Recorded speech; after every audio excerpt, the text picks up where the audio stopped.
Narodziny syna to wspaniała chwila dla kochającej się pary.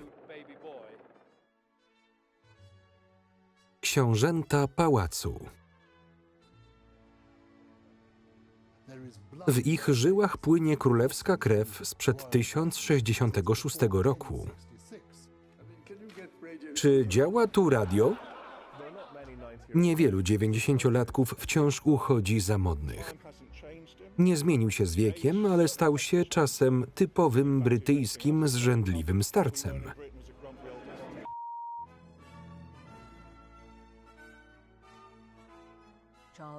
Młody Karol zawsze chciał zadowolić ojca. Wysłano go do szkockiej szkoły, której nienawidził. Był samotny i nękany. Karol udzielił wielu wywiadów, choć nigdy wcześniej nie słyszeliśmy jego wypowiedzi. Coś niecoś wiem. Z dnia na dzień zmienił się jego wizerunek. Z uszatego chłopaczka stał się uroczą, dziwaczną postacią. Długo był kawalerem i nie mógł się ustatkować, aż nagle w jego życiu pojawiła się ta piękna, młoda dziewczyna. Zapytana, czy kocha Karola, Diana natychmiast potwierdza. On zaś rzuca, czymkolwiek jest miłość. Na pierwszych stronach The Sun czytamy dziś o rzekomym romansie księcia z koleżanką ze studiów.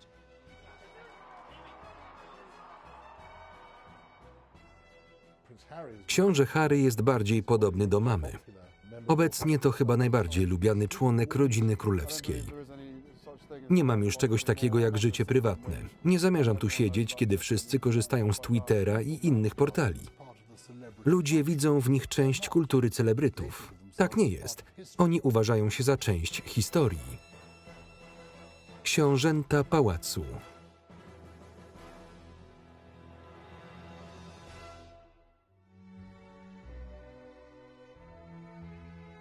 Książę Filip. Książę Filip to głowa rodziny królewskiej i patriarcha książąt. Bezwzględny i twardy, szorstki żołnierz, niekiedy mocno przekraczający granice politycznej poprawności. Jego droga od skromnej pozycji do zostania głównym doradcą najdłużej panującej monarchini w historii Anglii to temat na książkę. Urodził się na kuchennym stole na Korfu i został ewakuowany w skrzyni na pokładzie brytyjskiego niszczyciela. Przez lata 20. Filip żył na wygnaniu z rodzicami w Paryżu. Ostatecznie jego rodzice rozstali się. Matka przeszła załamanie nerwowe i trafiła do ośrodka w Szwajcarii. Ojciec popłynął na południe Francji, gdzie zamieszkał z partnerką na łodzi.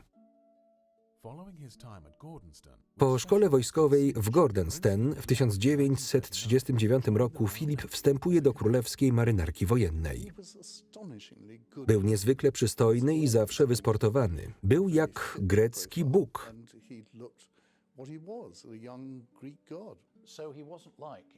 Księżniczka Elżbieta dostrzegła, że jest zupełnie inny niż wszyscy. Po raz pierwszy spotkali się, gdy król Jerzy i królowa Elżbieta udali się ze swoimi córkami, Elżbietą i Małgorzatą, aby zobaczyć marynarzy w Dartmouth. Filip, ich kuzyn, został wyznaczony do opieki nad dziewczynkami.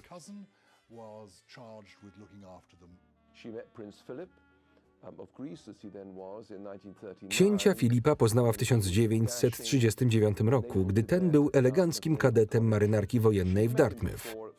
Widywała go już wcześniej na rodzinnych spotkaniach, ale to właśnie wtedy zaiskrzyło.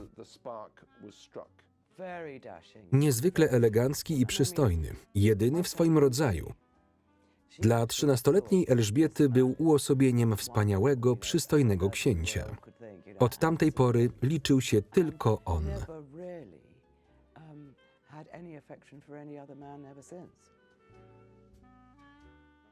Po ukończeniu szkolenia w szkole marynarki wojennej w Dartmouth na początku II wojny światowej zaciągnął się na pancernik HMS Ramilli. Od tego momentu przez całą wojnę zdjęcie księcia Filipa stało na biurku księżniczki Elżbiety. Wojenna kariera Filipa nabierała tempa. W 1941 roku zaciągnął się na pancernik HMS Valiant. Po awansie na podporucznika trafił na niszczyciel HMS Wallis, stacjonujący w Rosyth, zajmujący się eskortą konwojów. Dalsze awanse uczyniły go drugim kapitanem okrętu w wieku zaledwie 21 lat.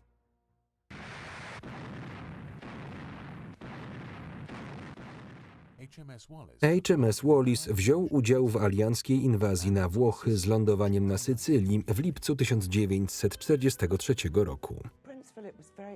Książę Filip był władczym samcem alfa, choć miał też wesołe usposobienie. Wątpię, by księżniczka Elżbieta kiedykolwiek spotkała takiego mężczyznę. Była przyzwyczajona do specjalnego traktowania, a nagle pojawia się ktoś, kto mówi jej, co ma robić, lubi szybką jazdę i tego typu rzeczy. Była w nim niesamowicie zakochana.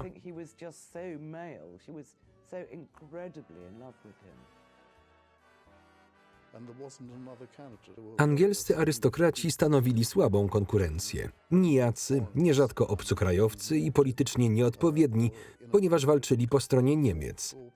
Książę Filip, zasłużony żołnierz marynarki królewskiej, był natomiast idealnym kandydatem.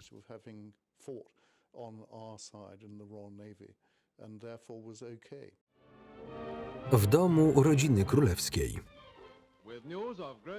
Trwają przygotowania do królewskiego ślubu.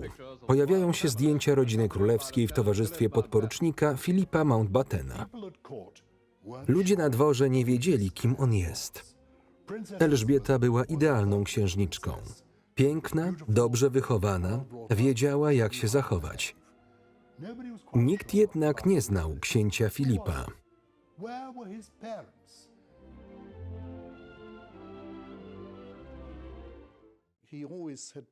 Zawsze mówił mi, że jest paneuropejczykiem. Mówiono, że jest Grekiem, ale nie miał w sobie ani kropli greckiej krwi.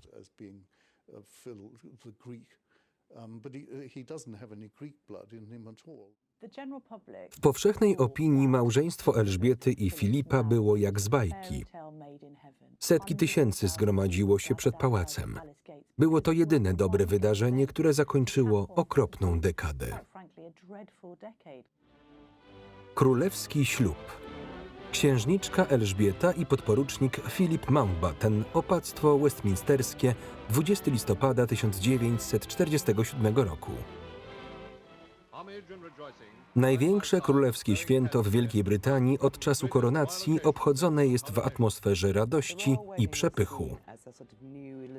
Ślub wyznaczył początek nowej epoki elżbietańskiej. Kraj był w opłakanym stanie, a tu nagle pojawia się piękna księżniczka Elżbieta i przystojny oficer marynarki wojennej. To oni mieli wyciągnąć kraj z wojennej otchłani i zapewnić mu świetlaną przyszłość.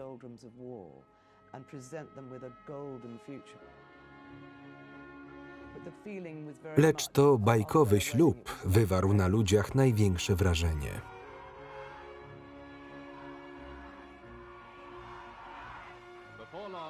Wkrótce wołanie ludu zostało wysłuchane, a na słynny balkon wyszli państwo młodzi. Jego siostry nie zostały zaproszone na ślub. Były Niemkami mieszkającymi w Niemczech z ich niemieckimi mężami, z których jeden wciąż przechodził proces denazyfikacji. Musieli być ostrożni.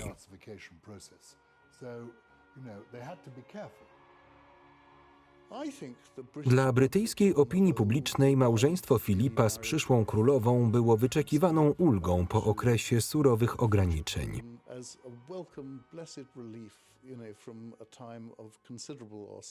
Paradoksalnie po zakończeniu wojny racjonowanie było bardziej dotkliwe niż wcześniej. Młoda księżniczka zbiera bony żywnościowe, by kupić koronki na suknię ślubną. To wspaniały romans przystojnego porucznika z dziewczyną z sąsiedztwa, ulubienicą wszystkich, która miała zostać naszą królową. Teraz przedstawiany jest jako stary prawicowy zrzęda.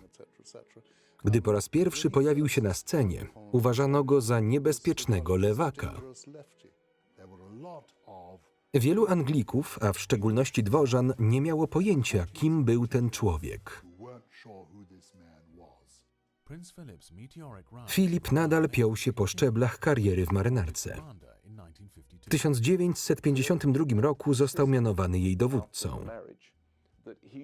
Po ślubie Filip pragnął kontynuować karierę w marynarce. Bardzo chciał, aby to zrobił. Rodzina królewska zgodziła się. Filip wyruszył więc na Maltę, gdzie brytyjska marynarka wojenna wciąż posiadała duży kontyngent. Dostał swój własny statek. Ona pojechała tam nie jako księżniczka, ale jako żona kapitana. Po raz pierwszy i jedyny w życiu prowadziła własny samochód, chodziła do fryzjera, spotykała się z przyjaciółmi przy kawie. Miała namiastkę zwykłego życia i marzyła, by trwało to jeszcze przez kilka lat.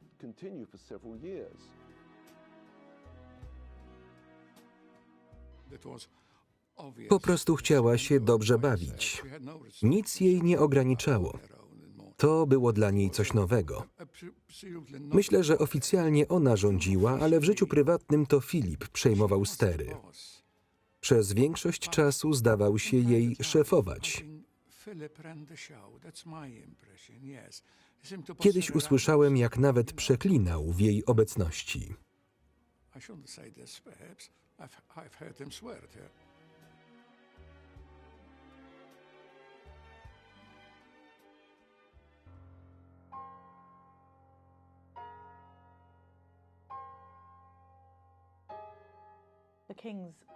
Niespodziewana śmierć króla zmieniła wszystko. Król nie żyje. Cieszyli się błogim życiem na Malcie, gdzie książę Edynburga przebywał jako oficer królewskiej marynarki wojennej. Ich sielanka została gwałtownie przerwana, gdy dotarła do nich wiadomość o śmierci króla. To książę Filip przekazał tę wiadomość księżnej Elżbiecie, która była zdruzgotana. Ludzie kłaniali się jej. Została nową królową. Dla nich oznaczało to nagły koniec normalnego małżeńskiego życia. Książę Filip był urodzonym żołnierzem. Gdyby nie poślubił królowej, zrobiłby wielką karierę w marynarce, zapewne osiągając stopień admirała. Nagle królowa całkowicie go zdominowała, co musiało być trudne dla dynamiki ich związku. Miał przed sobą perspektywę świetnej kariery wojskowej. Odznaczył się podczas II wojny światowej, początkowo na Morzu Śródziemnym. Przedwczesna śmierć ojca królowej oznaczała konieczność zdjęcia munduru i stanięcia u jej boku. Książę Filip lubi zapracować na wszystko, co osiąga.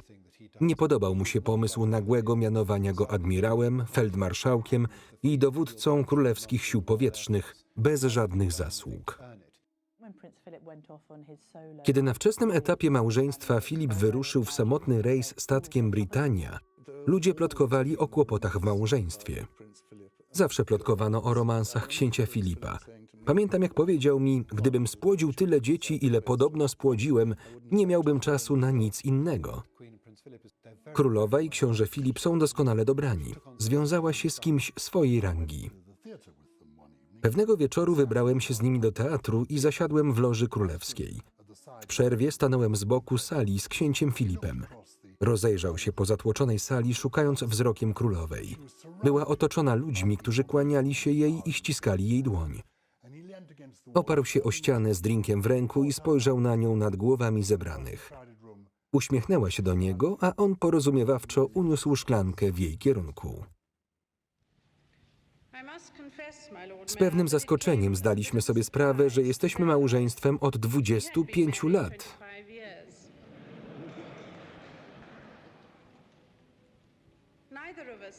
Te lata minęły nam bardzo szybko. Powtarzał, że jego głównym zadaniem jest umożliwić swojej żonie rządzenie. Wspierał ją w zarządzaniu wszystkimi królewskimi posiadłościami, takimi jak Windsor, Sandringham i Balmoral. Królowa zawsze porusza się w tempie najwolniejszej osoby w kraju, aby nikt nie czuł się pozostawiony w tyle.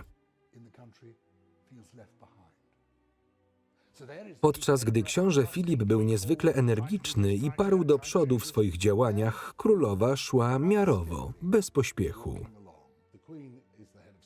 Królowa jest głową państwa, ale książę Filip jest głową rodziny.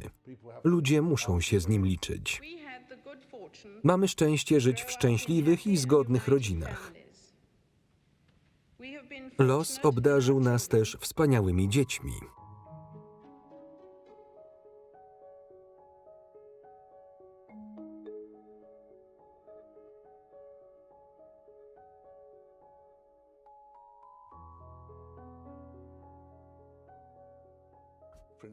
Dzieciństwo księcia Filipa było nietypowe. Nie miał poważnych wzorców do naśladowania. Później okazało się to pewnym utrudnieniem, gdy przyszło do wychowania księcia Karola i pozostałych dzieci.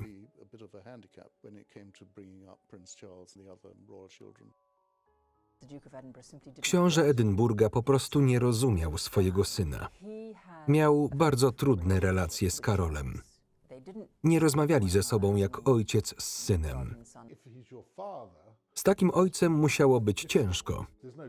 Jego wnuki, książę Harry i książę William, uważają go za pomocnego i opiekuńczego, czego raczej nie powiedzieliby o nim jego synowie.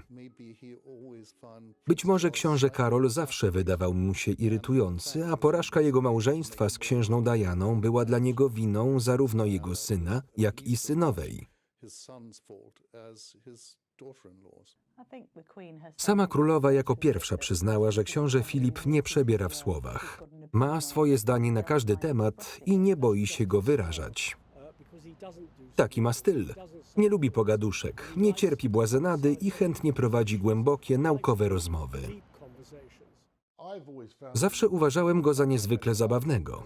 Był sympatyczny, niezwykle elokwentny i mądry. Interesował się nowymi technologiami i koncepcjami. Działa tu radio? Jest zabawny i bardzo szczery. Mówi dokładnie to, co myśli. Książę Filip czuł się zobowiązany do przełamywania lodów. Przez 60 lat przyjmował gości i ściskał im dłonie. Sam powiedział mi, że zawsze starał się rozśmieszać ludzi. Robił to za pomocą żartów. Nie zawsze były udane. Przed stacją kolejową spotkał jakiegoś człowieka i zapytał go, skąd jest. Ten odpowiedział, że ze Swansea. Książę Filip odparł, jesteś daleko od domu. Następnego ranka nagłówek w lokalnej gazecie brzmiał książę Filip i walijczyk Zolz. Zasugerował szefowi kuchni, który odbierał nagrodę, że nie dziwi się, że jest dobrym kucharzem, skoro ma do tego odpowiednie gabaryty. Był naprawdę gruby, ale nie poczuł się urażony i uznał to za zabawne. Książę Filip jest przedstawiany zbyt surowo. Jest postrzegany jako osoba o szorstkim usposobieniu, która rzuca niewybredne komentarze. Ten program nie jest lekarstwem, to profilaktyka. Celem programu jest próba złapania ludzi, gdy są umiarkowanie cywilizowani, a następnie utrzymanie ich w tym stanie.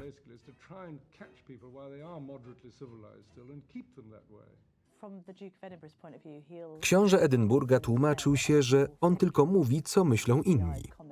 Komentarz o skośnych oczach, czy nawet skierowane do aborygenów, nadal rzucacie w siebie włóczniami, to pytania, które inni mogliby chcieć zadać. Często jestem oskarżany o wtrącanie się w sprawy, które mnie nie dotyczą. Mówią mi, że nie wolno mi stawać po niczyjej stronie. Muszę poprawnie wypowiadać się dla prasy. Nie mogę być kontrowersyjny.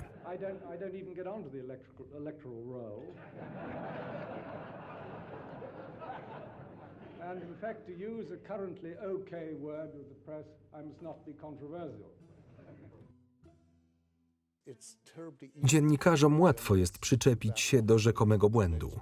Potraktowano go niesprawiedliwie. Wielokrotnie rozmawiałem z nim o jego wpadkach. On uważa za dość przygnębiające to, że są one nieustannie nagłaśniane. Przed każdą podróżą zagraniczną ciężko wzdycha na myśl, że będą tam dziennikarze, którzy czekają na jego kolejną wpadkę. Większość z nas stara się zrobić wszystko, co w naszej mocy, by uczynić życie miejscowych cywilizowanym i znośnym. Jest bezpośrednim, staroświeckim oficerem wojskowym, który nie znosi głupoty. Czasami zdarza mu się powiedzieć coś, czego być może nie powinien mówić. Wielu ludzi o dobrych intencjach narzeka na zagrożenia związane z zanieczyszczeniem lub degradacją środowiska. Jednak nikt nie chce lub nie jest w stanie podjąć żadnych działań.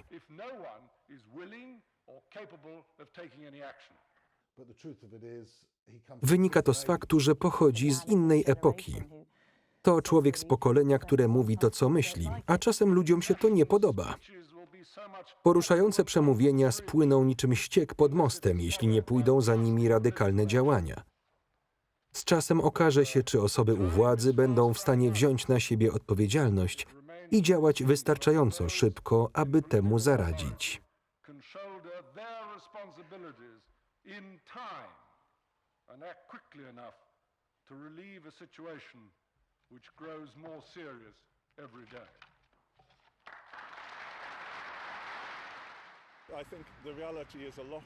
Myślę, że nie zmienił się z wiekiem, ale z czasem stał się typowym brytyjskim zrzędliwym starcem.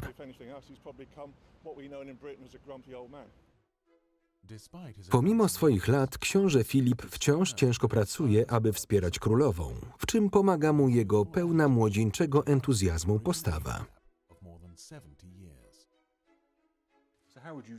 Czy według księcia młodzi ludzie są pełni entuzjazmu, czy raczej leniwi? Są tacy i tacy. Nie chcę generalizować w przypadku młodych, to niebezpieczne. Czy dziś młodzi ludzie są mniej skłonni do podejmowania ryzyka? Niebezpiecznie jest generalizować. Zawsze znajdzie się wyjątek lub cała ich grupa. Kiedy pojawia się grupa młodych imprezowiczów nadużywających alkoholu, wszyscy mówią, jak bardzo rozpita jest dziś młodzież. A przecież w każdym pokoleniu młodzi ludzie takie rzeczy robili. Ci, którzy dziś na młodych narzekają, zapewne też. Wyglądam na eks-imprezowicza? Nigdy nie wiadomo. Ludzie z tego wyrastają. Królowa i książę Edynburga są bardzo konsekwentni. Są tacy, jakimi ich widzimy. Niczego nie udają. Królową otacza wielu lizusów. Fakt, że ma przy sobie mężczyznę, który mówi jej, co myśli, musi być przyjemną odmianą.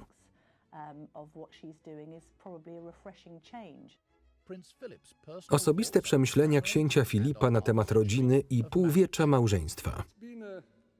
Było to dla nas wyzwanie, ale dzięki wysiłkom i doświadczeniu osiągnęliśmy właściwy podział pracy i równowagę między naszymi indywidualnymi i wspólnymi interesami.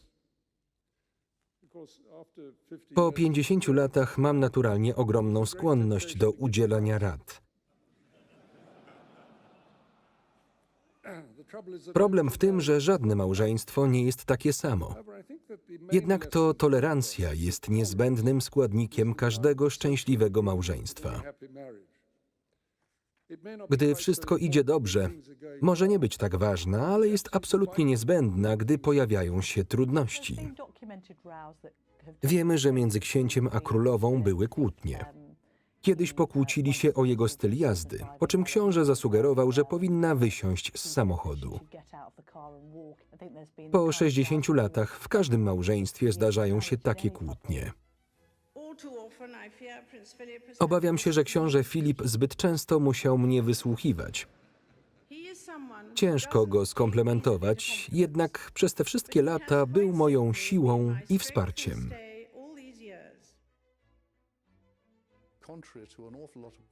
Wbrew wielu opiniom, monarchia okazuje się być silniejsza niż kiedykolwiek i ma to wiele wspólnego z księciem Filipem. Myślę, że bez niego instytucja ta mogłaby całkowicie upaść. Książę Karol.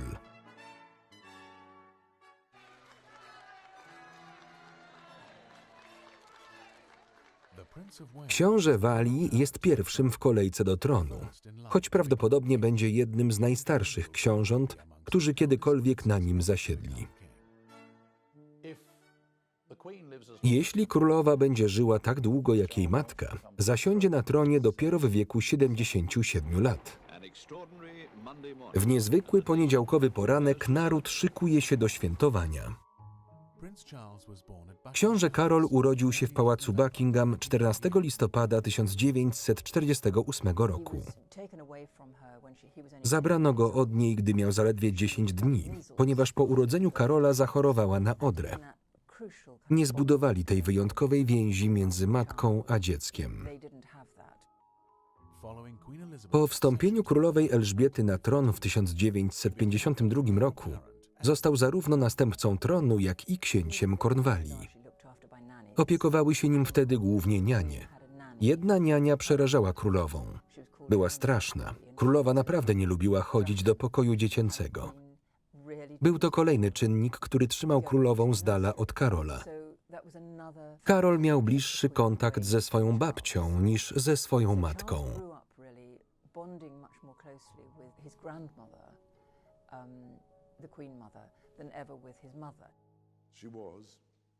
Była najbardziej wyjątkową babcią, jaką można mieć.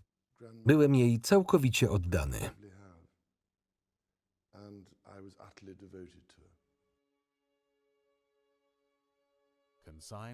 Pod opieką niani stał się bardziej skryty.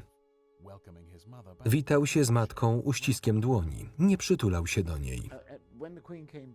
Kiedy królowa wróciła z długiej podróży i wysiadła z pociągu na stacji Paddington, jej syn, który bardzo chciał ją zobaczyć, podszedł do niej, ale nie pocałowała go ani nie przytuliła, tylko uścisnęła mu dłoń.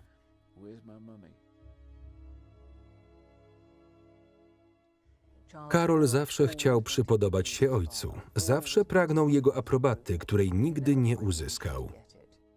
Książę Filip nie rozumiał swojego syna. Uważał, że chłopcy nie powinni płakać.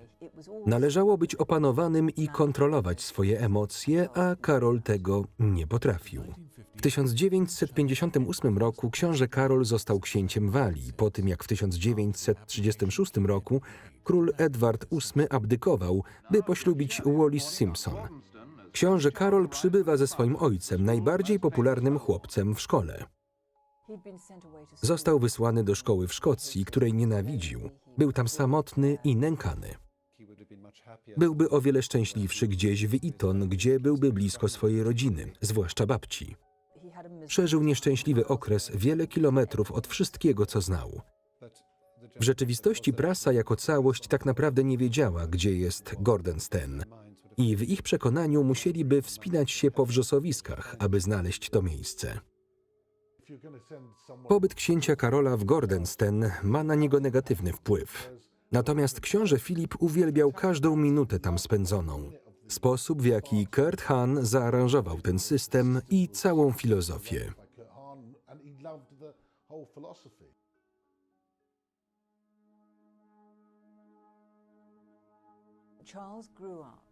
Karol wyrósł na skrytego chłopca, który stał się skrytym mężczyzną. Nie był zbyt pewny siebie. Lord Mountbatten, wuj królowej, zauważył, że nastoletni Karol był nieco zagubiony. Nie był szczęśliwym dzieckiem, ale Mountbatten wziął go pod swoje skrzydła i zaczął przygotowywać go na przyszłość, dodając mu pewności siebie i sprawiając, że poczuł się doceniony.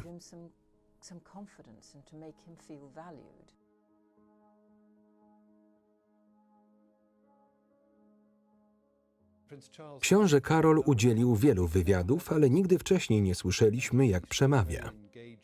Okazał się bardzo ujmującym człowiekiem o raczej suchym dowcipie. To zmieniło jego wizerunek dosłownie z dnia na dzień. Z niewygodnego, uszatego młokosa, próbującego naśladować ojca, w zachwycającą, choć kapryśną osobowość. Chyba coś bierze. Złapała przynętę, szarpie za linkę. Drodzy państwo, cóż za emocje. To z pewnością wielka sztuka, zdecydowanie wielka.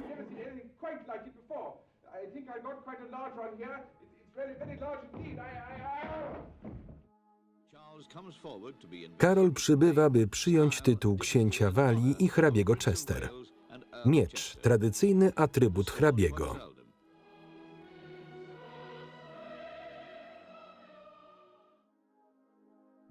Inwestytura księcia Karola odbyła się przed walijskim narodem na zamku Kenawen 1 lipca 1969 roku. Ja, Karol, jej lenny sługa, życia i zdrowia, oddając jej ziemską cześć, przysięgam służyć jej w wierze i prawdzie oraz żyć i umierać w walce przeciw wszelkim wrogom. Akt inwestytury i uroczysta przysięga zostały dopełnione. Pomimo krytyki ze strony radykałów i anarchistów lat 60., Karol przez wiele miesięcy próbował przekonać ich do siebie. Niedawno zatrzymała pana na ulicy grupa anarchistycznych studentów pana Petera Dawsona, którzy stwierdzili, że bogaty książę Kornwalii powinien rozdać całą swoją ziemię i pieniądze. Jest pan bardzo dobrze poinformowany. Staram się podchodzić do tego z pewną dozą współczucia. Nie mogę po prostu stwierdzić, że są w błędzie i przestać ich słuchać. Staram się zrozumieć, o co im chodzi i dlaczego do tego dążą.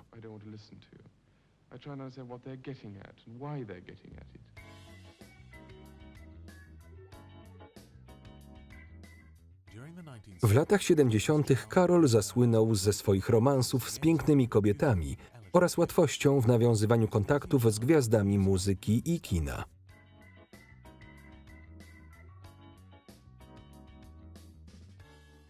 Książę Karol spotykał się z wieloma pięknymi dziewczynami. Długo był też kawalerem, który nie potrafił się ustatkować, co skutkowało niepochlebną opinią prasy. Nazywano go playboyem, który nie chce się ustatkować.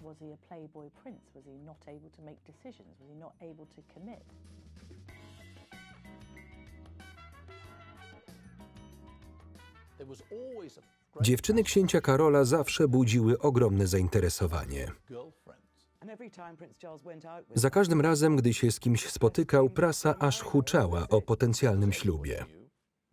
Wszyscy wiedzieli, że jego wybranka zostanie księżną Walii, a pewnego dnia królową. Obsesja na punkcie dziewczyn księcia Karola przerodziła się w szał, gdy w 1980 roku pojawiła się cicha, nieśmiała Diana Spencer. Pamiętam, jak pracując w gazecie poszedłem pewnego wieczoru do teatru, gdzie książę Karol zabrał młodą damę. Gdy w jego życiu pojawiła się ta piękna dziewczyna, jego PR znacznie się poprawił. Wszyscy od razu pokochali Dianę. Kiedy po raz pierwszy pojechała do Balmoral, wszyscy, w tym królowa, książę Filip i wielu członków rodziny uznali, że Diana jest absolutnie magiczna. Chociaż miała królewskie korzenie, nie była podobna do innych dziewczyn, z którymi spotykał się książę Karol. Do tego małżeństwa doszło w dziwny sposób. Wpływ na to miały babcie. Królowa matka i babcia Diany, Lady Fermoy. Ustaliły, że ktokolwiek poślubi Karola, musi być dziewicą. Lady Fermoy zapewniła królową matkę, że Diana jest dziewicą, więc królowa matka uznała, że to właściwa dziewczyna. Wszyscy chcielibyśmy, aby rodzina królewska była podobna do nas wszystkich. Ale co wtedy byłoby w niej wyjątkowego?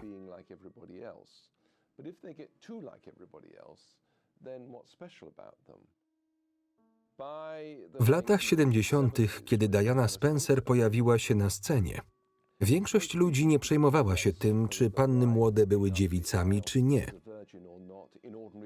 Kiedy jednak chodziło o rodzinę królewską, wciąż panował ten staroświecki pogląd.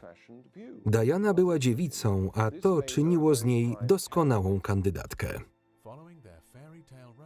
Po ich bajkowym romansie książę Walii poślubił Dianę Spencer 29 lipca 1981 roku w katedrze świętego Pawła.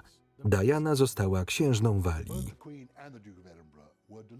Królowa i książę Filip byli zachwyceni perspektywą ożenku Karola z Dianą. Była piękną, uroczą, niewinną młodą dziewczyną i pokładali w tym związku wielkie nadzieje. Konferencja z okazji zaręczyn była przygnębiająca. Zapytana, czy kocha Karola, Diana natychmiast potwierdziła. On zaś rzucił tylko, czymkolwiek jest miłość. Jest odważna, wiążąc się ze mną. Diana, jak sądzę, zakochana. Oczywiście. Czymkolwiek jest miłość. Musiało ją to bardzo zaboleć. Co powiedziałyby nasze żony, gdybyśmy w dniu naszych zaręczyn wypalili publicznie, czymkolwiek jest miłość?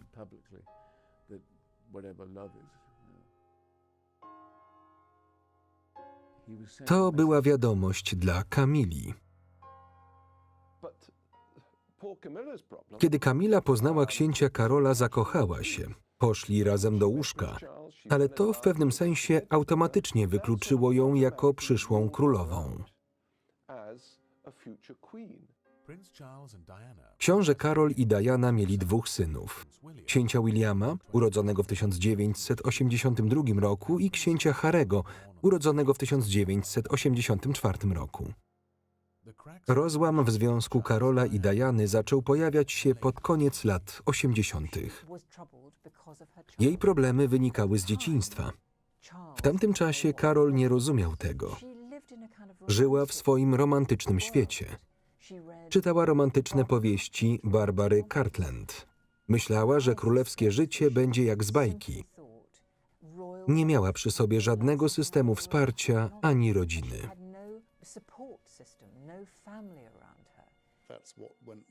To właśnie najbardziej poszło nie tak w przypadku Diany.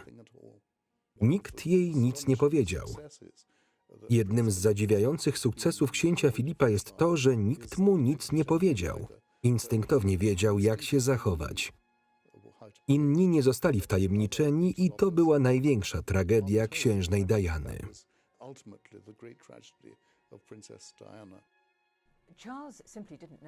Karol nie wiedział, co robić. Myślał, że to jego wina. Porzucił przyjaciół, których Diana nie lubiła. Pozbył się pracowników, których nie lubiła. Zrobił wszystko, co mógł, aby ją uszczęśliwić. Ona karmiła się adoracją ze strony obcych ludzi. Był to ogromny problem w relacjach z Karolem, ponieważ zamiast być dla niego wsparciem, przyćmiła go.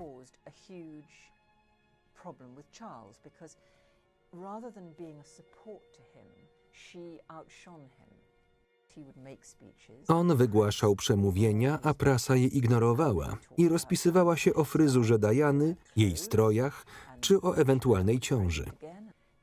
Dla Karola było to niezwykle frustrujące. Królowa była ogromnie zaniepokojona tym, co działo się w małżeństwie Karola i Diany.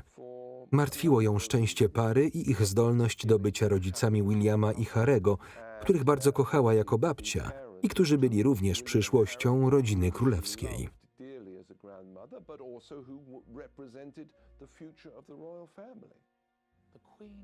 Królowa jest bardzo świadoma aktualnych trendów. Żyje w tym świecie jak reszta z nas. Wiedziała, że jeśli Diana będzie tak nieszczęśliwa, ich małżeństwo nie będzie miało przyszłości.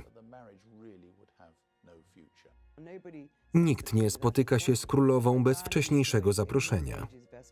Diana zwykła jednak czekać na korytarzu, aż wyjdzie ostatni gość królowej, po czym wpadała do środka, płakała i mówiła, że wszyscy jej nienawidzą. Ona nienawidzi swojego męża i wszystkich innych. Królowa, nieprzyzwyczajona do takich konfrontacji moralnych, nie wiedziała, jak sobie z nią poradzić. Królowa wcale nie obwiniała Diany za to, że wszystko poszło nie tak. Wraz z księciem Filipem obwiniali za to bardziej księcia Karola. Ten zaś, jak się później okazało, był już emocjonalnie związany z inną kobietą. Księcia Walii i Camillę Parker zaczęto widywać razem w miejscach publicznych. Związki Karola i Diany powodowały liczne problemy dla całej rodziny królewskiej.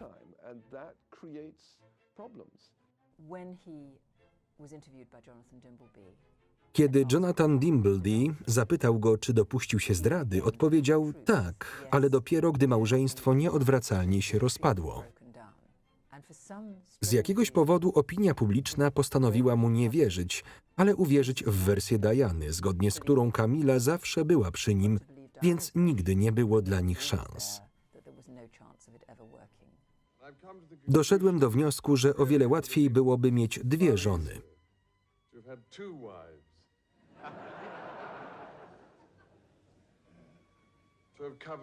W tamtym czasie wszyscy życzyli mi powodzenia. Mówili, że mam wielkie szczęście, że zaręczyłem się z tak uroczą kobietą. I Bóg mi świadkiem, byłem szczęściarzem, żeniąc się z nią. Przeżyliśmy wiele. To zadziwiające, co robią kobiety, gdy odwrócisz się do nich plecami.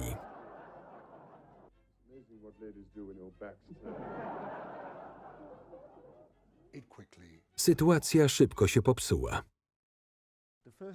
Pierwszy sygnał, że małżeństwo się rozpada, pojawił się, gdy pokojówka pałacowa poszła pewnego ranka posprzątać ich pokoje w Balmoral i szybko okazało się, że pokój był zdemolowany, a Karol spał na podłodze w garderobie.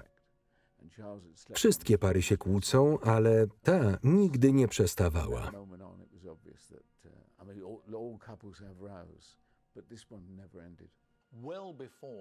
Przed ostatecznym rozpadem małżeństwa zaczęto plotkować. Pamiętam, jak wysoki rangą doradca królewski rozmawiał ze mną na ten temat. Gdy jedna z pisarek spotkała się z księżną, ta zdecydowała, że chce, aby jej historia ujrzała światło dzienne. Wtedy zaczęła się burza. 14 lat temu napisałam książkę Karol, ofiara czy złoczyńca, która wywołała ogromne zamieszanie. Chciałam zbadać jego relacje z Camillą i odkryć, czy wykorzystał Dianę i znęcał się nad nią. Doszłam do wniosku, że nie było tu żadnych złoczyńców. Wszyscy byli ofiarami.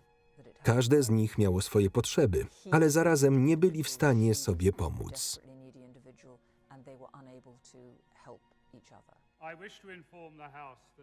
Pałac Buckingham wydał następujące oświadczenie. Z przykrością informujemy, że książę i księżna Walii podjęli decyzję o separacji. Małżonkowie nie planują rozwodu, a ich konstytucyjna pozycja pozostaje nienaruszona. Decyzja ta została podjęta polubownie i oboje będą nadal w pełni uczestniczyć w wychowywaniu swoich dzieci.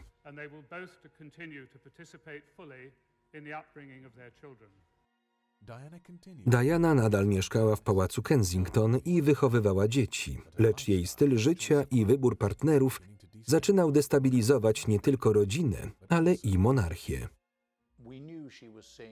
Spotykała się z synem Mohammeda Fayeda, właściciela Harrods. Wiele osób uważało ten związek za bardzo dziwny. Pojechała z chłopcami do Fayedów na południu Francji. Diana została sfotografowana z Doudim. Dla chłopców było to niekomfortowe. Sprawa nabrała rozgłosu. Wrócili do Anglii i polecieli do Szkocji, gdzie mieli spędzić rodzinne wakacje z ojcem.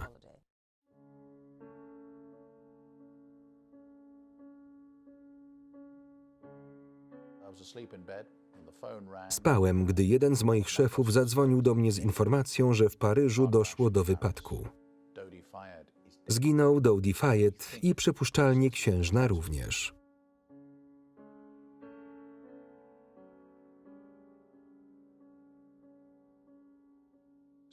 Wstałem, ubrałem się. W środku nocy pobiegłem prosto do studia. Nadawaliśmy o tym w kółko przez cały następny tydzień. Początkowo załodze karetki udało się utrzymać księżną przy życiu, ale jej serce przestało bić, zanim dojechali do szpitala. Chirurdzy walczyli o jej życie przez 2 godziny. O 3:00 nad ranem czasu londyńskiego poinformowali o niepowodzeniu i ogłosili, że księżna Walii nie żyje. To na Karolu spoczywał obowiązek przekazania Williamowi i haremu wiadomości o śmierci ich matki, co musiało być niezwykle trudne. Z punktu widzenia mediów tydzień po śmierci Diany był niezwykle długi. Królowa przebywała w Balmoral. Byli z nią książę Karol oraz książę William i Harry. Starała się dodać sił swoim wnukom, aby mogli przyjechać do Londynu i przetrwać ogromną próbę, związaną z głośnym i wyjątkowo medialnym pogrzebem ich matki.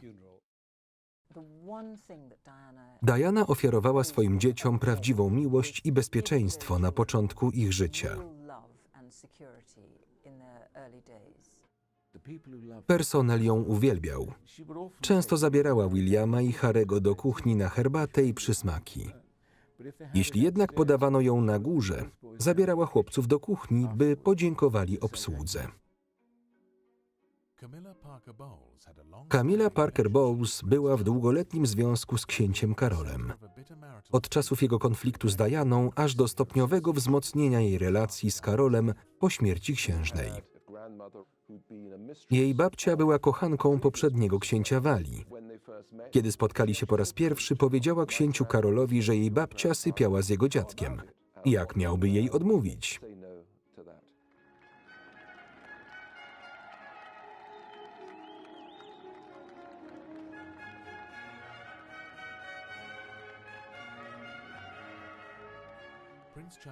Książę Karol i Camilla Parker Bowles pobrali się 9 kwietnia 2005 roku. Przy Dianie zawsze był spięty, pojawiały się kolejne dramaty. Natomiast Camilla go rozumie. Była jego kochanką i miłością życia przez 50 lat. Karol wiele osiągnął w swoim życiu, lecz nigdy nie otrzymał gratulacji od swoich rodziców. Królowa uważała, że sposób, w jaki Karol działa, to jak rozmawia z ministrami czy popiera dość kontrowersyjne sprawy, jest niebezpieczne dla monarchii.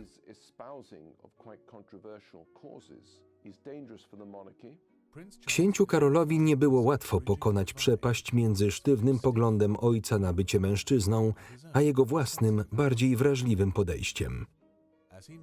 Jako 70-latek nadal stara się podkreślać swoją indywidualność. Miło jest dowiedzieć się, że obchodzę urodziny razem z ciastkiem. Naprawdę troszczy się o ten kraj i jego ludzi. Odwiedzał regularnie żołnierzy na misjach w Afganistanie czy w czasie wojny w Zatoce. Kiedy byłem królewskim korespondentem, nigdy nie wątpiłem, że wie, na czym polega moja praca. Współpraca z księciem Karolem nie zawsze była łatwa, ale później zacząłem doceniać fakt, że mamy księcia Walii, który nie boi się mówić tego, co myśli. Królowa nie może tego robić. Jej opinie muszą być ostrożne i neutralne. W ciągu stulecia uczyniliśmy z tego miejsca śmietnik. Ścieki, które bezmyślnie wlewamy do wody, zagrażają równowadze ekologicznej.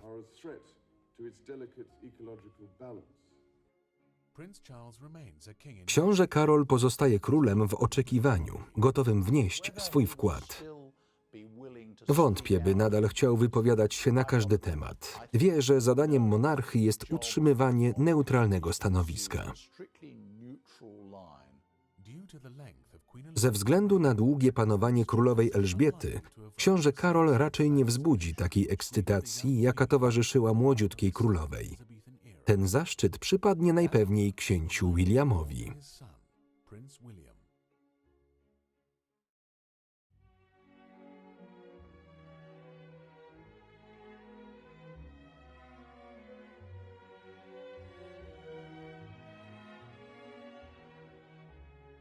Książę William.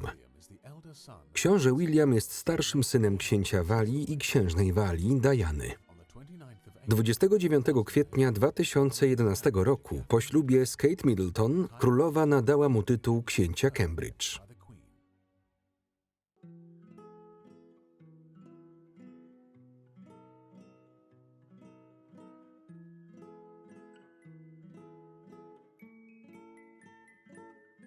Książę William urodził się 21 czerwca 1982 roku w szpitalu St. Mary's w Paddington w Londynie. Wyszedł książę Karol i był ogromnie podekscytowany. Wspiąłem się na barierkę, podszedłem i pogratulowałem mu, ściskając jego dłoń. Jak ma się księżna? Dziękuję, dobrze. A syn? Wspaniale, dzięki Bogu. Wygląda już jak człowiek.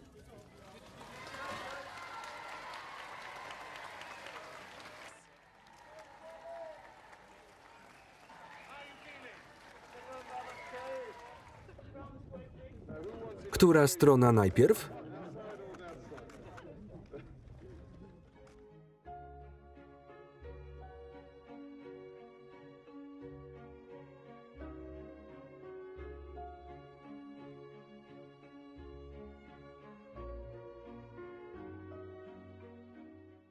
Po ukończeniu przedszkola Jane Minor książę został uczniem Wetherby School w Londynie, gdzie uczęszczał od 1987 do 1990 roku.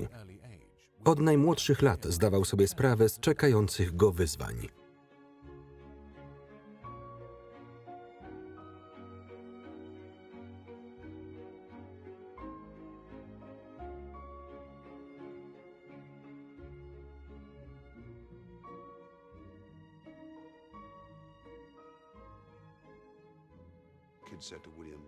Jakiś dzieciak zapytał Williama, to prawda, że znasz królową?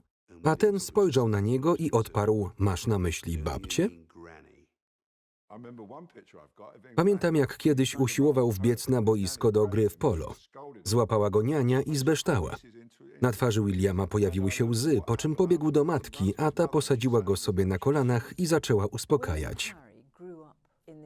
William i Harry dorastali w skomplikowanym domu. Uwielbiali swoją matkę, a ona uwielbiała ich, podobnie jak ich ojciec. Książę Karol okazał się kochającym i troskliwym ojcem, którego chłopcy bardzo lubią. Gdyby książę Karol posłuchał księżnej Diany, zobaczyłby, że charaktery ich synów są różne i wymagają innego podejścia do ich wychowania. Ich matka chciała, aby byli wychowywani w określony sposób i to jej się udało.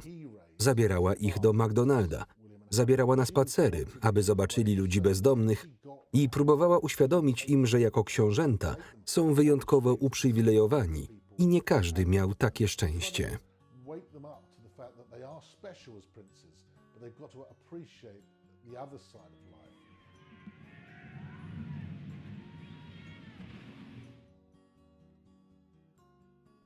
Diana ofiarowała swoim dzieciom prawdziwą miłość i bezpieczeństwo na początku ich życia. Chciała, aby bawili się z innymi dziećmi i byli wolni. Książę William pod wieloma względami przypomina swoją matkę, choć charakter ma po Windsorach.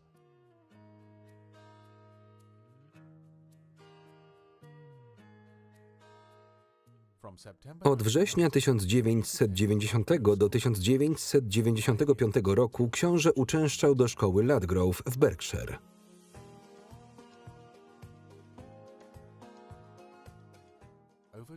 Z czasem książę William przejawiał więcej łagodnego i ciepłego charakteru swojej matki. Od lipca 1995 roku chodził do Eton College, gdzie uczył się geografii, biologii i historii sztuki.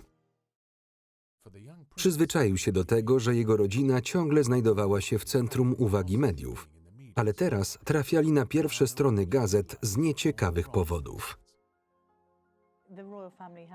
Rodzina królewska przypominała normalną rodzinę.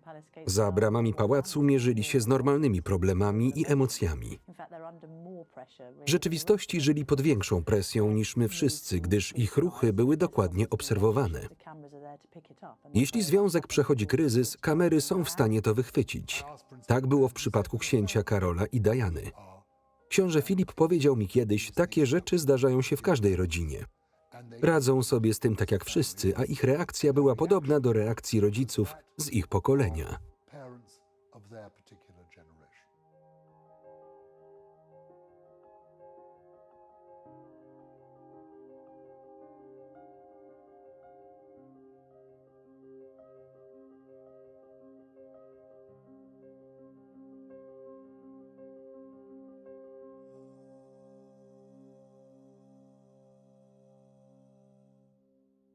31 sierpnia 1997 roku.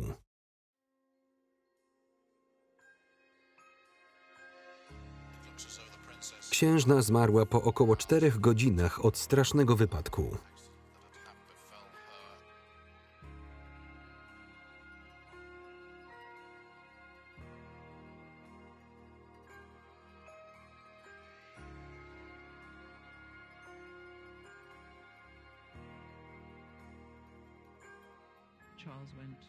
Karol przyszedł wczesnym rankiem i przekazał im wieści.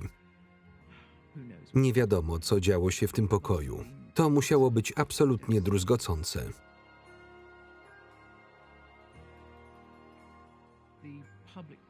Ludzie naciskali na królową, by wyszła do nich, więc ona i chłopcy pojawili się przed bramą Balmoral.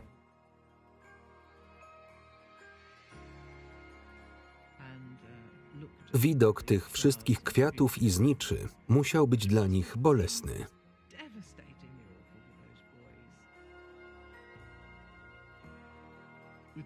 Książę William wykazał się wielką odwagą w kolejnych dniach po śmierci Diany. Przyjmował kondolencje od ludzi, ściskał im dłonie i dziękował za miłe słowa. To był dowód jego siły. Bardzo dziękuję. Miał w sobie naturalny wdzięk i szlachetność, by przezwyciężyć osobistą traumę.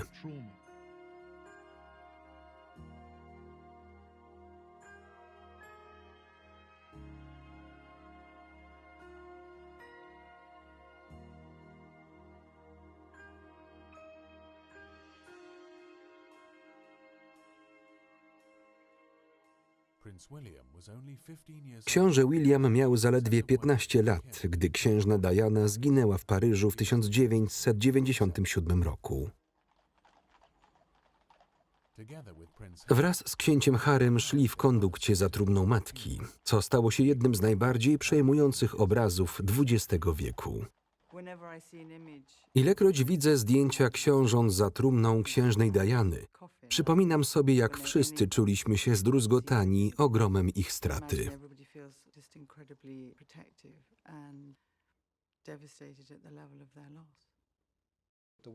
William początkowo nie chciał iść z konduktem, uważając, że cała sprawa przerodziła się w okropną medialną szopkę. Jednak książę Filip ostrzegł go, że będzie tego żałował, kiedy będzie starszy. Obiecał mu, że pójdzie z nim. Był niezwykle wspierającym dziadkiem. Jest taki moment, kiedy przechodzą pod białą ścianą, sądząc, że kamery ich nie widzą. A książę Filip pochyla się, pytając go, czy wszystko w porządku. Właśnie tego oczekuje się od dziadka w takich chwilach. Stałem przed opactwem westminsterskim. Było cicho i bardzo tłoczno. Słychać było tylko stukot kopyt koni, przejeżdżających obok trumny i łkanie ludzi. Nie płacz, ale głośne łkanie.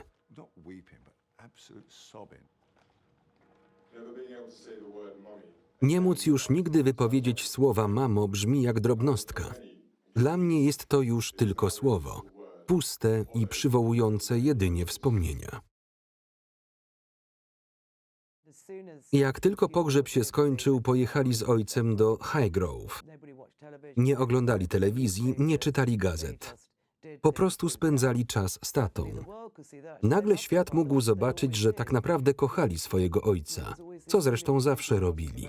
Zawsze był dobrym ojcem. Letnia sesja zdjęciowa książąt była pierwszą w wiejskiej posiadłości rodziny, a kamerzyści mieli okazję przyjrzeć się im z bliska. Książę Karol i Harry czekają przed domem na księcia Williama, który podjeżdża samochodem wynajętym na lekcję jazdy. Jego publiczne wystąpienia dla mediów wydawały się nieco dziwne, jakby nadal miał im za złe, że prześladowali jego matkę.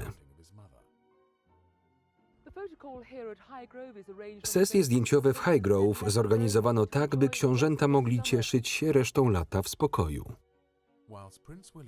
Podczas gdy William dorastał w pałacu Kensington, Kate spędzała dzieciństwo w wiktoriańskim domu w wiosce Bradfield Southend. Czerwona róża dla księcia Williama po dniu, w którym podbił serca Szkotów.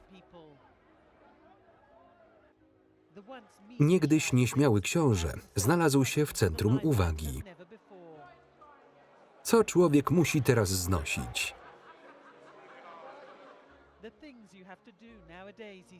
Co człowiek musi teraz znosić, mówił w nowym centrum tańca w Edynburgu.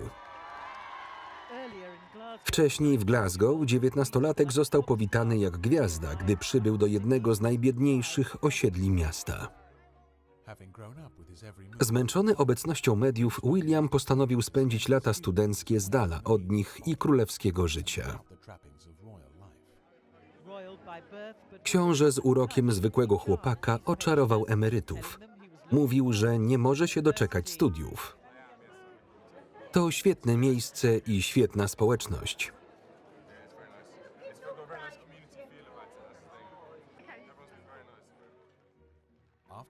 Po roku przerwy, w którym odwiedził Chile, Belizę i Afrykę, książę William podjął studia na Uniwersytecie w St. Andrews w szkockim Firth.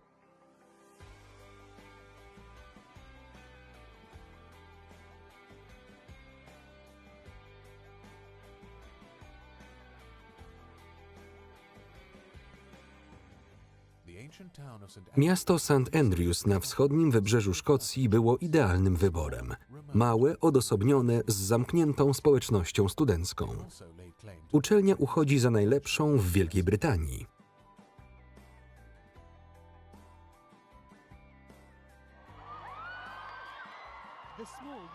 Książę William pojawił się w miasteczku wraz ze swoim ojcem i został przywitany jak lokalny bohater. Zanim wziął udział w pierwszym wykładzie z historii sztuki, już był celebrytą.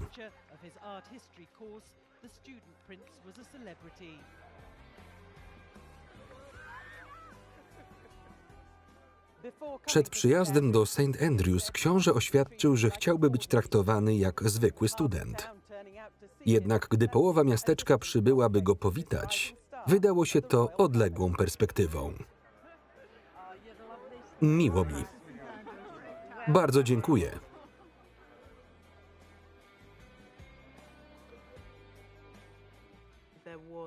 Między pałacem a prasą zawarto dżentelmeńską umowę, że zostawią go w spokoju, aby mógł studiować bez nękania przez paparazzich.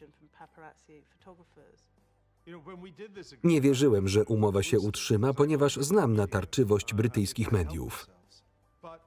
Pamiętali jednak o Dianie i jej tragicznej śmierci, a także o tym, jak była prześladowana przez paparazzi. Raczej nie chcieliby mieć na sumieniu kolejnej ofiary.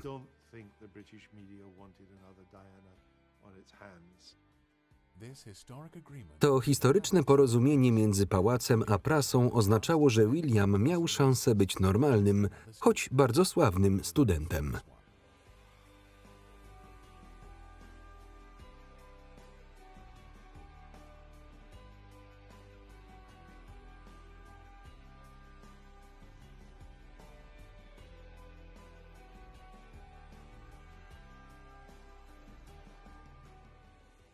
W kolejnych latach nie zmienił się. Dojrzał i kontynuował naukę. Miał dobre wyniki, a na uniwersytecie znalazł miłą, atrakcyjną dziewczynę. William pierwszy rok mieszkał w domu akademickim St. Salvador. To tam poznał Kate Middleton. Na drugim roku studiów zamieszkali razem na jednej z najbardziej ekskluzywnych ulic St. Andrews, wynajmując mieszkanie z dwójką innych znajomych. To tutaj ich romans rozkwitł, choć minęło kolejne 18 miesięcy, zanim ich związek został ujawniony prasie, gdy para została sfotografowana na nartach w szwajcarskich Alpach.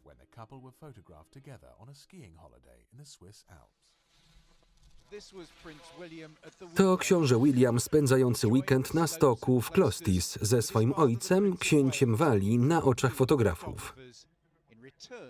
Oczekiwano, że w zamian paparazzi wycofają się, pozwalając rodzinie królewskiej odetchnąć. To dlatego książę William miał być poirytowany, a pałacowi oficjele wściekli na wiadomość o dzisiejszym wydaniu The Sun. Paradoksalnie książę William wydawał się być całkiem wyluzowany w obecności prasy i chętnie żartował z fotografami, z których wielu zna z imienia. Oglądałeś wczoraj mecz, Will? Może i oglądałem, Arturze. I co myślisz? Jestem zawiedziony, ale i szczęśliwy, bo wciąż jesteśmy mistrzami świata. Arthur Edwards, wieloletni fotograf dziennika The Sun, uważa, że książę William nie do końca był ofiarą. Pierwsze strony dzisiejszego The Sun poświęcono historii rzekomego romansu księcia z koleżanką ze studiów. Pierwszą poważną sympatią księcia ma być Kate Middleton, jego współlokatorka z St. Andrews. Potem nikt już nie zaprzeczał, skoro każdy mógł zobaczyć to zdjęcie. Pisano, że Will znalazł wybrankę, choć tak naprawdę spotykał się z nią już od dłuższego czasu.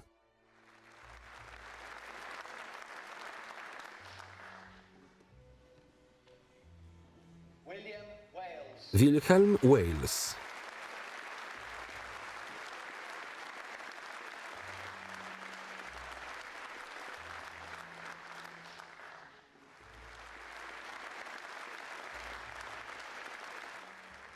Życie Kate miało się zmienić diametralnie.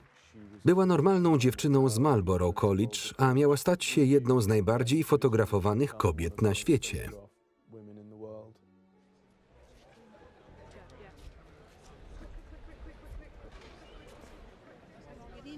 Wywiad? Dziś będzie tu Karol.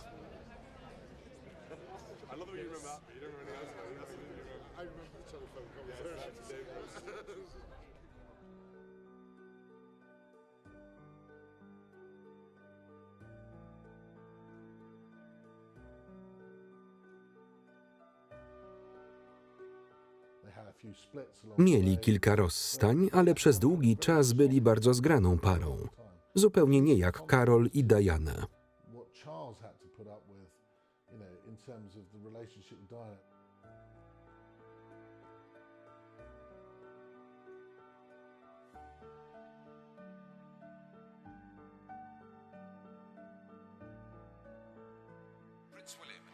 Książę William i Kate Middleton rozstają się. Była to wspólna decyzja i choć rozstali się już wcześniej, tym razem jest ona ostateczna. Rozstanie Williama i Kate. Nie byłam z tego powodu szczęśliwa, ale stałam się silniejsza. Wiele dowiedziałam się o sobie.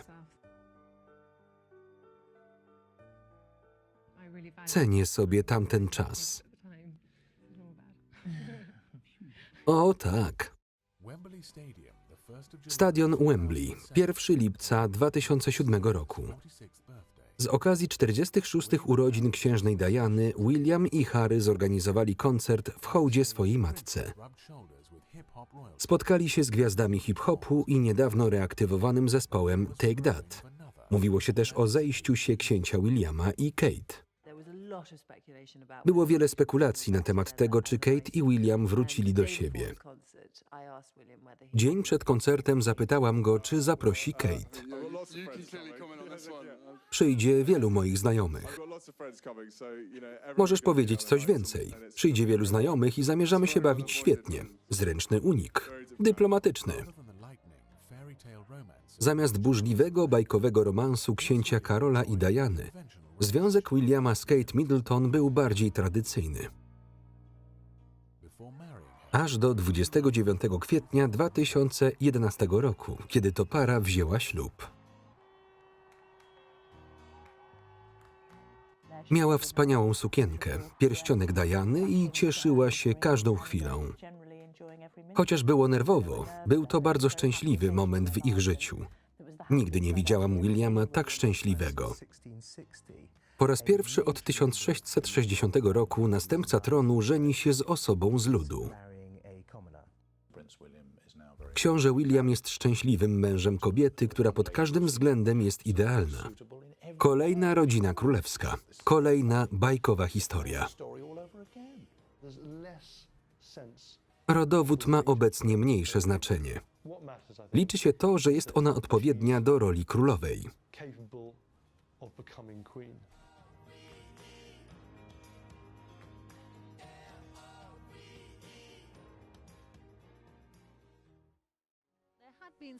W Sandhurst odbył się ciężki trening. Książę wziął udział w ćwiczeniach. 44-tygodniowe szkolenie jest niezwykle wyczerpujące. William nie unikał dźwigania ciężarów. Książę Cambridge wstąpił do Królewskiej Akademii Wojskowej w Sandhurst i został mianowany oficerem armii w grudniu 2006 roku, dołączając do kawalerii w randze podporucznika.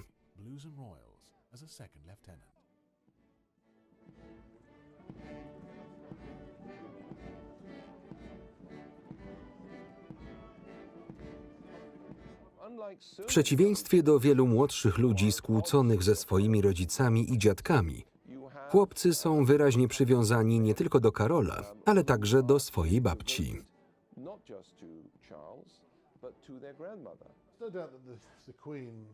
Nie ma wątpliwości, że królowa i książę William dobrze się dogadują. William bardzo ją ceni. Kiedy uczęszczał do Eton szkoły tuż obok zamku Windsor, regularnie spotykał się z babcią na herbacie. Ona zapoznała go z tajnikami swojej pracy.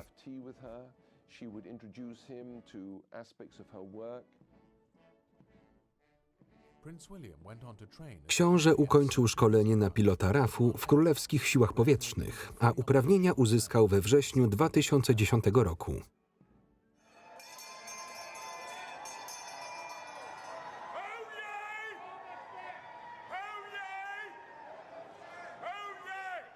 Dziś, 22 lipca 2013 roku, z pokorą witamy przyszłego króla, pierworodnego jego królewskiej wysokości księcia i księżnej Cambridge, trzeciego w kolejce do tronu.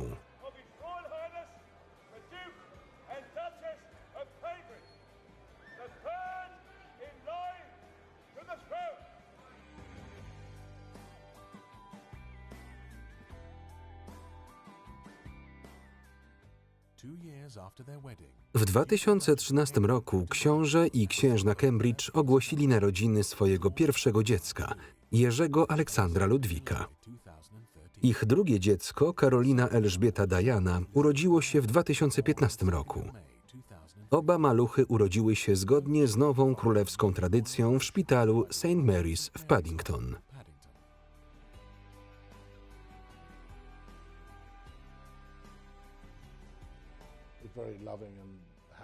Jest bardzo kochającym i szczęśliwym mężem i ojcem. Uwielbia swojego syna i córkę. Nie ma wątpliwości, że wpływ Kate był ogromny.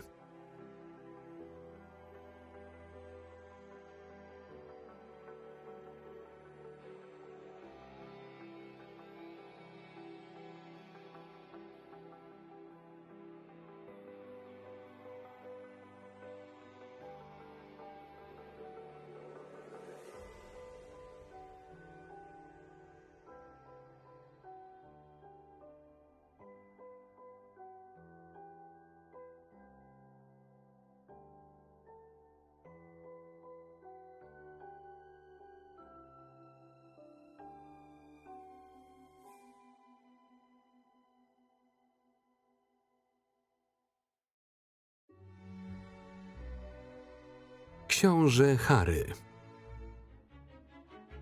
Jest boski. Ten uśmiech. Kochamy go.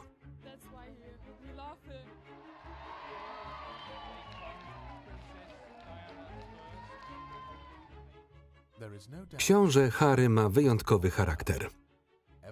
Od chwili narodzin 15 września 1984 roku Harry był znany ze swojego bezczelnego humoru i skłonności do szalonych zachowań. Po przedszkolu pani Minor został uczniem Wetherby School w Londynie, a następnie dołączył do swojego brata Williama w szkole Ladgrove w Berkshire. W asyście mamy książę Harry w eleganckim garniturze pomaga w kontroli gwardii honorowej. Następnie zakłada mundur, by posmakować służby w królewskiej armii. Książę Harry jest najbardziej naturalnym i szczerym członkiem rodziny królewskiej. Ludzie go lubią nie dlatego, że jest księciem, ale dlatego, że jest sobą.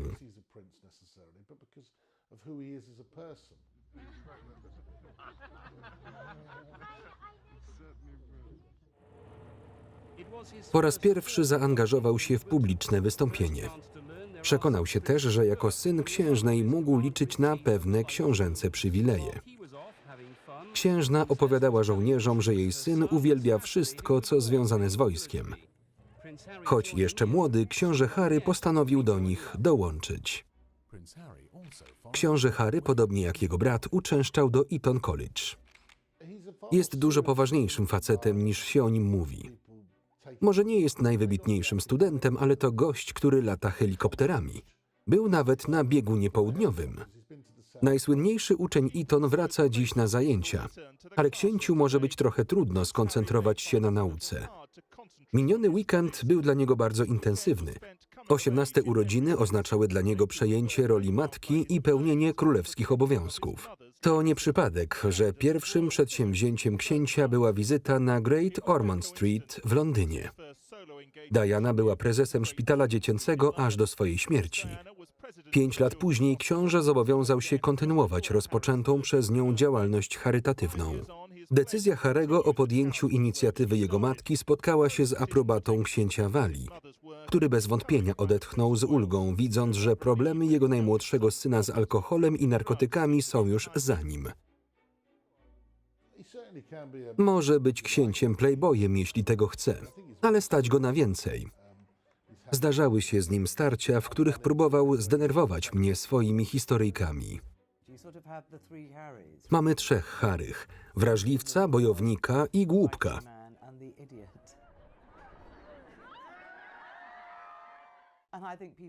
Ludzie kochają jego wszystkie oblicza.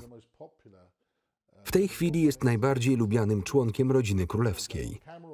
Przed kamerą lub wystąpieniem publicznym jest bardzo zdenerwowany, ale to dodaje mu naturalności i uroku. Harry musi ustalić, co powinien robić rezerwowy syn, a naśladowanie swojej matki, która miała podobny problem z tożsamością jak książę Karol, to sprytne posunięcie. Bycie drugim synem jest bardzo trudne, ponieważ nie ma konkretnej roli. Jest po prostu księciem lub członkiem rodziny. Nagraj to. Nie masz butów. Mało to wytworne. Weź moje, Markus je ma. Wszyscy skupiają się na najstarszym dziecku, tak jak to było w przypadku Williama. Diana bardzo starała się do tego nie dopuścić, ale to musiało się stać. Nie robię tego na pokaz, zawsze je czyszczę. Grałem wczoraj, nie było czasu. Niech ktoś inny zrobi to za ciebie.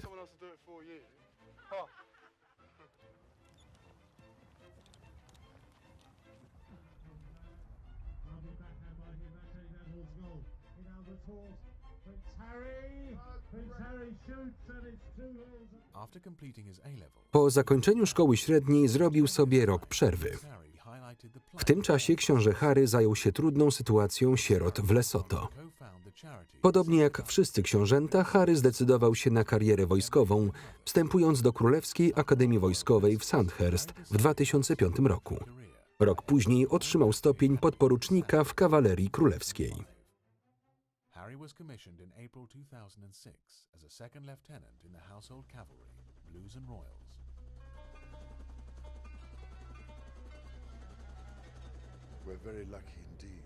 Cieszymy się, że mamy tak wiele rodzin. Często 2 lub 3 synów służy w siłach zbrojnych, co jest niewiarygodne. Jako rodzic cały czas się martwisz. Może się nam wydawać, że jeśli jesteśmy tutaj, to ze wszystkim sobie radzimy. To nie to samo. Dla wszystkich, którzy zostali w tyle, to straszne. Despite his father's Pomimo obaw ojca o jego bezpieczeństwo, książę Harry odbył czynną służbę podczas 2 misji w Afganistanie, kończąc swój drugi przydział jako drugi pilot i strzelec pokładowy. Nie było to zrobione źle, po prostu...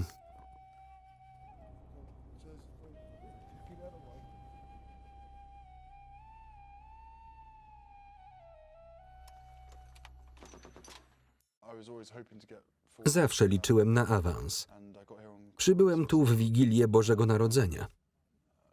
Większość chłopaków była wkurzona, że tu jestem, bo przez pierwsze kilka dni nic się nie działo. Ale teraz sprawy znów nabierają tempa. Będziesz zabijał wrogów? Tak, to konieczne. Strzelamy, kiedy musimy. Odbieramy życie, by ratować życie. Dla nas najważniejsza jest eskorta, jeśli ktoś zostanie ranny. Idziemy prosto na nich, oddalając możliwość ataku rebeliantów. Widząc nas, wycofują się. Odznaczając się odwagą, Harry stał się ważną postacią.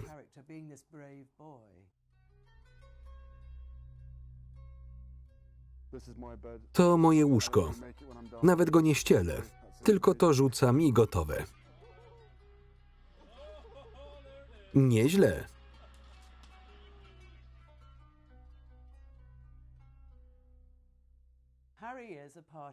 Harry to imprezowicz. Zawsze będą z nim problemy. Wielokrotnie wychodził z nocnych klubów i atakował fotografów. Drunken escapades at parties have Pijackie eskapady tylko upodobniły księcia Harego do zwykłych ludzi. but is he Ale czy naprawdę jest tylko księciem błaznem?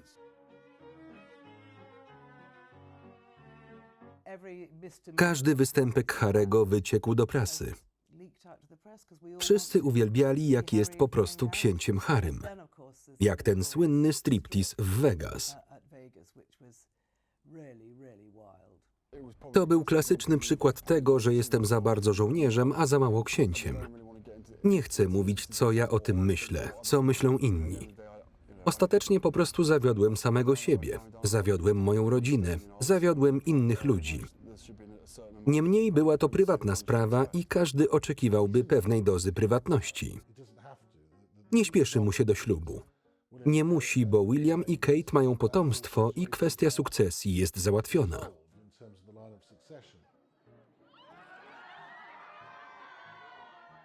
Chciałby kogoś znaleźć, ale jest równie świadomy tego, jak trudna będzie to rola dla jego partnerki. Będzie bez przerwy w centrum uwagi. Zarówno Chelsea, jak i Cressida bardzo go kochały, ale żadna z nich nie miała ochoty na takie życie. Im więcej rodziny i dzieci będą mieli William i Kate, tym więcej ludzi będzie chciało niegrzecznego Harego. Nie mogę się doczekać, kiedy wrócę i po prostu usiądę na kanapie. To będzie zabawne po skakaniu na czołgu. Wszędzie mam siniaki. Nie będzie miał chwili wytchnienia. Ludzie będą chcieli więcej Harego, ponieważ wciąż jest kawalerem. Prince Harry rose to the rank Zanim książę Harry zakończył służbę wojskową w 2015 roku, awansował na kapitana. W oświadczeniu wydanym przez Pałac Kensington książę Harry zaznaczył, jak ciężko było mu odejść z wojska. Kiedy z nim rozmawiałem, powiedział jasno: mam 30 lat, osiągnąłem wiek, w którym większość moich rówieśników z wojska już odeszła. Najwyższy czas spróbować czegoś innego. Często mówił o przyjaźniach nawiązanych w wojsku, na przykład z kapralem Macbeanem. Został on ciężko ranny w Afganistanie. Naprawdę lubi pomagać. Na przykład w ramach akcji charytatywnych na rzecz rannych żołnierzy. Nie chcemy litości, ale możliwości rozwoju i pokonania choroby. Spędzasz z nimi dużo czasu. Widzę, że jesteś przy nich naprawdę odprężony. Dzięki nim czujesz się czasem trochę pokorniejszy? Nie, absolutnie. Uwielbiam spędzać z nimi czas i myślę, że z grubsza wiem, przez co przechodzą. Tęsknisz za armią? Częściowo. To kolejny powód, dla którego będę z nimi związany do końca życia. Żołnierskie, czarne poczucie humoru zawsze będzie mi towarzyszyć. may well never be king. Może i książę Harry nigdy nie zostanie królem, ale jako typowy Spencer będzie zawsze chętnie służył innym i zaskarbi sobie ich sympatię. Prince Harry's life may well be at a Życie księcia Harego może i znajduje się teraz na rozdrożu, ale raczej nigdy nie zniknie w cieniu. for over Przez ponad 60 lat królowa panowała nad Wielką Brytanią i całą wspólnotą narodów. matriarch to the prince's Elżbieta II jest matroną książąt pałacu. Jako żona, matka, babka, a teraz prababka, zadbała o poczucie obowiązku, które łączy Windsorów. Książę Filip powiedział mi kiedyś, kiedy Elżbieta została królową i pojechała na tournée we wczesnych latach 50., miliony ludzi wyszły na ulice i wiwatowały. Gdyby cieszyła się z tej atencji, byłoby to dla niej szkodliwe. Wiedziała, że ten rozgłos i uwielbienie nie były dla niej, ale dla pozycji królowej. Not for her, it was for the position of being queen. When she became Kiedy została królową, wielu wciąż wierzyło, że została namaszczona przez Boga. Istniał inny układ klas. Establishment był wszechwładny, a rodzina królewska nie rozmawiała z prasą. To poczucie dystansu, które z czasem zostało zniwelowane. Powiedziałbym, że to sposób, w jaki inni myślą, że chcemy żyć, a niekoniecznie sposób, który sami byśmy wybrali. think we want to be, rather than necessarily the way that we would choose to be. The Queen's lesson to the royal Królowa pokazała książętom, że służba musi być zawsze ważniejsza od osobistych przyjemności. Myślę, że nie widziała jeszcze nowego filmu o swoim życiu, ponieważ nie interesuje się sobą, nie czyta o sobie, nie jest sobą zaabsorbowana. Nie należy do pokolenia egocentryków, nie jest drażliwa, jest dyskretna, wykonuje swoje obowiązki. Wpływ na nią miały dwa czynniki. Jednym z nich była postawa jej wuja Edwarda, który był królem tak krótko, że nawet nie został koronowany. To zaszczepiło w niej ideę, że nie porzuca się swoich obowiązków. Kontynuowała to, co robił jej ojciec.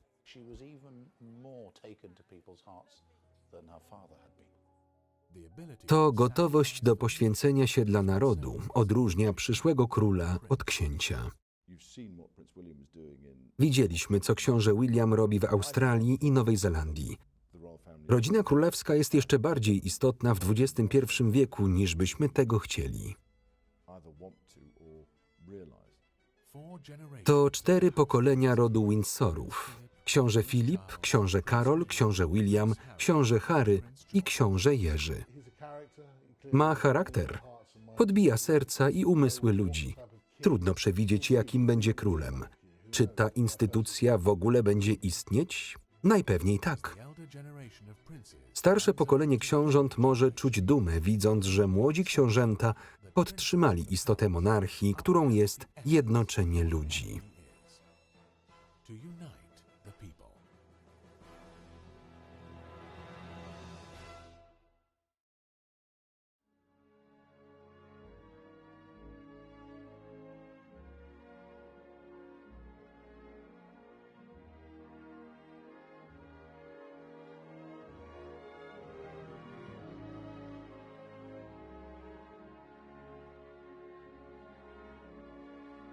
Tekst polski Aleksandra Urbańczyk. Czytał Maciej Więckowski.